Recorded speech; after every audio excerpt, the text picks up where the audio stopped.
Welcome to our channel Tech Mechanical and Electrical CSIR Council Scientific and Industrial Research। इसका total more than 40 units है, जिसका अलग अलग unit की तरफ से इससे पहले भी रिक्रूटमेंट आया है और कुछ यूनिट का एग्जामिनेशन भी कंप्लीट हुआ है और कुछ यूनिट का एग्जामिनेशन अभी भी पेंडिंग है। और फिर से इसका और एक unit central salt and marine chemical research institute Gujarat Bhavnagar का तरफ से अभी रिक्रूटमेंट आया है। ये all over India permanent job है और इसका एडवर्टाइज नंबर आप देख सकते हैं 01/2023। फॉर्म अप्लाई करने का लास्ट डेट 3 जुलाई 2023 और ये परमानेंट पोस्ट के लिए रिक्रूटमेंट आया है, जिसमें आप देख सकते हैं सबसे पहले 3 पोस्ट ऑफ टेक्निकल ऑफिसर के लिए 3 post, technical assistant diploma student के लिए 9 पोस्ट, टेक्नीशियन ITI पर स्टूडेंट के लिए 28 पोस्ट और जूनियर स्टेनोग्राफर के लिए टोटल इसमें 3 पोस्ट है। तो इसमें बहुत सारा अलग अलग ट्रेड एलिजिबल है, तो इसका डिटेल डिस्कशन करते हैं। सबसे पहले पोस्ट कोड 1 आप देख लीजिए। इसका बाद number of post with reservation, तो नंबर ऑफ पोस्ट इसमें 1 है और upper age limit including relaxation age per rules any not exceeding. तो इसमें आपको जो दिया है, इसमें देखिए आपको 30 ईयर्स तक इसका अपर एज लिमिट दिया है टेक्निकल ऑफिसर बिजनेस डेवलपमेंट के लिए, जिसका सैलरी आपको मिलेगा लेवल 7 के हिसाब से और इसका बेसिक पे 44,900 है। इसके लिए MBA इन बिजनेस डेवलपमेंट या प्रोजेक्ट मैनेजमेंट या फिनेंशियल मैनेजमेंट से होना चाहिए, जिसमें आपका 55% मार्क्स होना कंपलसरी है।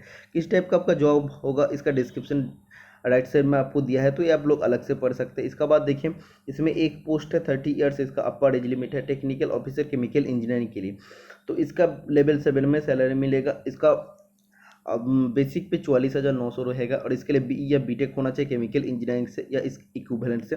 55% मार्क्स होना कंपलसरी है और इक्विवेलेंट CGP आपका होना है अगर आप लोग CGP से है तो। सिविल इंजीनियरिंग के लिए भी एक पोस्ट है, अपर एज लिमिट 30 ईयर्स है और इसके लिए भी आप लोग का सिविल इंजीनियर से BE या BTech होना चाहिए और 55% मार्क्स कंपलसरी है। इसके बाद टेक्निकल असिस्टेंट केमिस्ट्री के लिए अनरिजर्व में एक सीट है, OBC में एक सीट है और PWD OH के लिए एक सीट है और इसके लिए upper age limit unreserved student के लिए 28 ईयर्स है, OBC के लिए टोटल 31 ईयर्स है और PWD कैंडिडेट के लिए आप देखिए जैसे जनरल +3 ईयर्स +10 ईयर्स फॉर, तो इसमें आपको टोटल मोर देन आपको 40, आप लोग अगर 41 आप लोग का एज है तो तब तक भी आप लोग इसका अप्लाई कर सकते हैं। और इसके लिए आप लोग का BSc विथ केमिस्ट्री होना चाहिए या इक्विवेलेंट होना चाहिए, 60% मार्क्स होना चाहिए और 1 साल का एक्सपीरियंस भी इसमें होना चाहिए। ओके, इसका बाद देखिए technical assistant botany and plant science के लिए आप लोग का टोटल 3 सीट है, एक OBC में, एक SC में और एक अनरिजर्व कैटेगरी में। और इसका जो दिया है OBC में टोटल 28 + 3 मतलब 31 तक आप लोग अप्लाई कर सकते हैं, SC में 28 + 5 33 साल तक आप लोग अप्लाई कर सकते हो। अनरिजर्व स्टूडेंट 28 ईयर्स तक एलिजिबल है और लेवल 6 में आप लोग का सैलरी मिलेगा। BSc आप लोग का होना चाहिए बोटनी या प्लांट साइंस या बायोटेक्नोलॉजी या माइक्रो बायोलॉजी से और इसमें 60% मार्क्स आपका होना चाहिए। Otherwise BSc with botany and plant science biotechnology microbiology और equivalent with minimum 60% marks and 1 year full time professional qualification, मतलब एक्सपीरियंस भी अगर है तो तब भी आप लोग इसका अप्लाई कर सकते हैं, अगर नहीं है तब भी कोई आप लोग का दिक्कत नहीं है। इसके बाद देखिए टेक्निकल असिस्टेंट कंप्यूटर इंजीनियरिंग के लिए एक सीट है EWS में। ओके, और इसके लिए लेवल 6 पर आप लोग का सैलरी मिलेगा। EWS के लिए 28 ईयर्स तक इसका अपर एज लिमिट है। डिप्लोमा कंप्यूटर इंजीनियरिंग से होना चाहिए, एटलीस्ट 3 साल का डिप्लोमा जो होता है, 60% मार्क्स होना चाहिए और 2 साल का एक्सपीरियंस इसमें होना चाहिए। अदरवाइज जिसका पास 2 साल का डिप्लोमा सर्टिफिकेट है 60% उसमें मार्क्स होना चाहिए और उसका भी 2 साल का एक्सपीरियंस होना चाहिए। इसके बाद देखिए टेक्निकल असिस्टेंट मैकेनिकल इंजीनियरिंग के लिए टोटल एक सीट है, EWS कैटेगरी में है और इसके लिए डिप्लोमा मैकेनिकल इंजीनियरिंग से होना चाहिए, 3 साल का भी चलेगा 2 साल का भी डिप्लोमा चलेगा और 60% मार्क्स होना चाहिए और दोनों में आप लोग का 2 साल का एक्सपीरियंस होना कंपलसरी है। मतलब इसमें डिप्लोमा 2 साल का और 3 साल का दोनों एलिजिबल है और दोनों अगर आप लोग का पास है, किसी का पास अगर 2 साल का है तब भी आप लोग का 2 साल का एक्सपीरियंस है, किसी का 3 साल का डिप्लोमा है तभी आप लोग का 2 साल का एक्सपीरियंस कंपलसरी है। इसका बाद देखिए टेक्नीशियन जो ITI पर स्टूडेंट के लिए शुरू हो गया। टेक्नीशियन अनडिजर्व में एक सीट है, अपर एज लिमिट 28 ईयर्स है। लेवल 2 इसका बेसिक पे 19,900 रहेगा। और इसके लिए आप लोगों को टोटल क्या क्या क्वालिफिकेशन दिया है, 10th प्लस ITI सर्टिफिकेट होना पड़ेगा। मतलब 10th में अगर आपका 55% मार्क्स है और आप लोग का साइंस इसमें सब्जेक्ट रहना पड़ेगा, जैसे आप लोग का साइंस सब्जेक्ट हो तो वो आप लोग का रहना चाहिए। और ITI सर्टिफिकेट कारपेंटर ट्रेड से होना चाहिए। NCVT SCVT दोनों ट्रेड का स्टूडेंट इसमें एलिजिबल है। इसके बाद देखिए 10th होना चाहिए, 10th में 55% मार्क्स और 2 साल का इसमें फुल टाइम अगर एक्सपीरियंस है तभी आप लोग अप्लाई कर सकते हैं। अदरवाइज 10th में 55% मार्क्स साइंस सब्जेक्ट होना चाहिए। और अगर आप लोग का 3 साल का डायरेक्ट कारपेंटर ट्रेड में अप्रेंटिसशिप या एक्सपीरियंस है तब भी आप लोग इसका फॉर्म को फिलअप कर सकते हैं। इसमें 3 क्वालिफिकेशन दिया है, 3 में से कोई भी एक है तो आप लोग फिलअप कर सकते हैं। मैक्सिमम स्टूडेंट के पास ITI सर्टिफिकेट आता है तो आप लोग ITI सर्टिफिकेट जैसे देखिए इजीली फॉर्म को फिलअप कर सकते हैं। लेकिन 10th में 55% मार्क्स होना कंपलसरी है। टेक्नीशियन ड्राफ्ट्समैन के लिए आप देखिए इसमें टोटल अनडिजर्व कैटेगरी में एक सीट है और OBC इसमें बैकलॉग के लिए भी एक सीट है। इसका अपर एज लिमिट 31 ईयर्स है।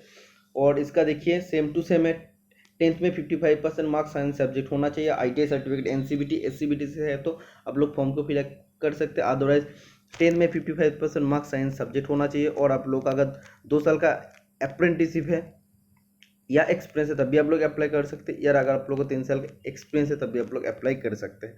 ठीक है, इसके बाद टेक्नीशियन कोपा के लिए देखिए कितना कितना सीट है। टेक्नीशियन कोपा के लिए देखिए एक अनडिजर्व के लिए है, एक EWS के लिए है, एक OBC के लिए, एक OBC बैकलॉग के लिए है। इसके बाद एक SC के लिए है, एक ST के लिए है। और इसके लिए आप लोग का सेम वही सभी ITI पोस्ट का सेम क्वालिफिकेशन है। 10th आप लोग का 10th में 55% मार्क्स होना चाहिए, 10th में साइंस सब्जेक्ट होना चाहिए। और अगर आपका पास ITI सर्टिफिकेट है NCVT और SCVT से तो आप लोग फॉर्म को फिलअप कर सकते हैं। अदरवाइज 10th सर्टिफिकेट या 10th पास होना पड़ेगा, उसमें 55% मार्क्स होना कंपलसरी है, साइंस सब्जेक्ट रहना है।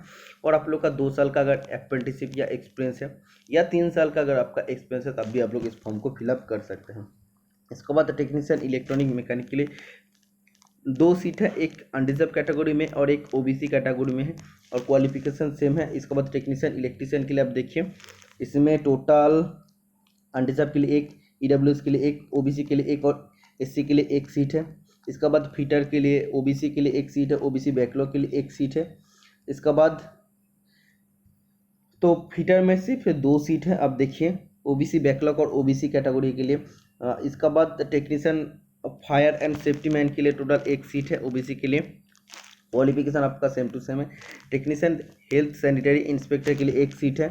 इसके बाद इंस्ट्रूमेंट मैकेनिक के लिए एक EWS में, एक OBC में, एक OBC और एक OBC के लिए सीट है। इसका बाद देखिए technician laboratory assistant chemical plant के लिए टोटल इसमें 2 सीट है, EWS के लिए और OBC बैकलॉग के लिए है।